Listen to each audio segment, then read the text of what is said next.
Hello and welcome to Inside Indiana Business. I'm Gary Dick. The first coronavirus case in Indiana was reported March 6. Since then, certainly much has changed within our borders. Indiana this week joining a growing number of states ordering residents to remain in their homes, a stay-at-home order to help slow the spread of the virus that causes COVID-19.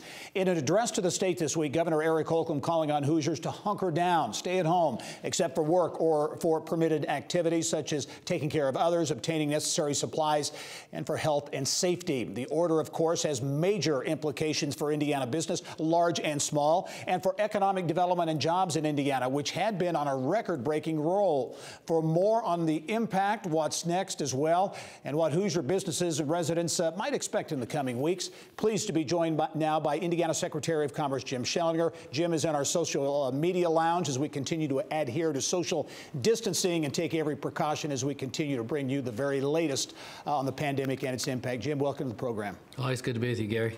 Jim, first of all, I want to talk about the business impact, but I know you had a news conference this week, and you talked at length about how Indiana businesses, large and small, around the state have stepped up to really help in the crisis. Yes, it's always amazing to me whenever we're at our worst, in our worst times, and throughout the country, in the world actually, but when we're at our worst times, people are at their best, and certainly the Hoosier businesses all around the state, small and large, have stepped up. We've been in touch with over 12,000 of them. We're speaking industry specifically on a weekly basis, whether that be aerospace and defense, agro-biosciences, advanced manufacturing, logistics, life sciences, IT, and so many more across the board, big businesses, small businesses, 200 people on a given phone call.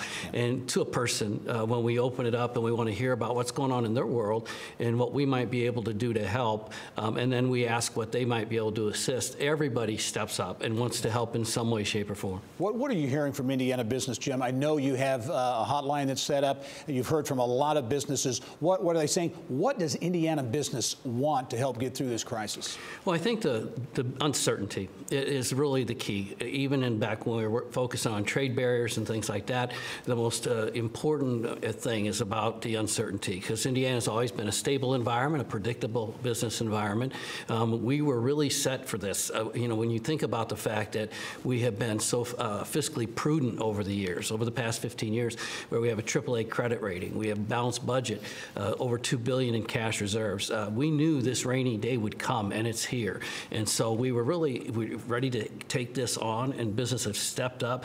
I just think it's the uncertainty of the duration. And no one can quite predict that, so it's a day-by-day thing for all of us. But I can tell you, business has a little bit longer of a time span than we say in a health, because health is obviously number one, and the health of our Hoosiers is the governor's and the lieutenant governor's top priority.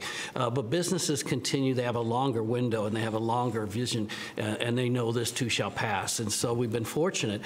We had such a good 2019, record-setting years the last 3 years, and going into 2020, we're way ahead of our job commitments for this year and our capex. Unfortunately, that's it's in the short term, or that'll be longer term, and we just have to deal with this short term as we speak. Yeah, and that one of the elements there, Indiana's been on a roll for the last several years in economic development. But we were talking off camera. Actually, you got a deal done. I know you can't give a lot of specifics, but you got a deal done this week or here recently that could be very positive for the state.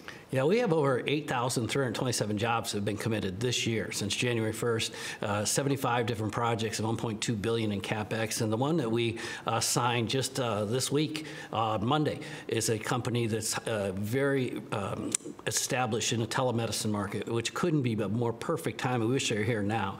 They're headquartered out of Canada, and we'll be reviewing that with our board at our next meeting. Then we'll be able to make that company public knowledge. Okay, we'll talk more about that in the second half of our show with you. But final question for you, Jim, as we look going forward, no one knows what's going to happen next for sure, certainly. But what for Hoosier businesses, is there a message out there that you have, or the governor has, the state has, for Indiana business? I think follow the executive order. The executive order to stay at home, I think, gets misconstrued. Semantics, as you know, is the ultimate communicator in our state from a business standpoint. It was not a shelter-in-place order. It was a stay-at-home stay-at-home order. And if a lot of businesses are asking me, is their business essential? We have a lot of people calling us at IDC on our helpline saying, I don't think our business is essential, but I'm being made to come to work. And if you go to the executive order and you look under item number 14, there's A to X, and it tells you exactly what those businesses are that are important at this point in time. And that follows consistently with the federal government's CISA requirements. So what is an essential business? So I think that the executive order was not meant to isolate people necessarily, just maintaining a social distance, because that's what's proven to be successful in countries like South Korea.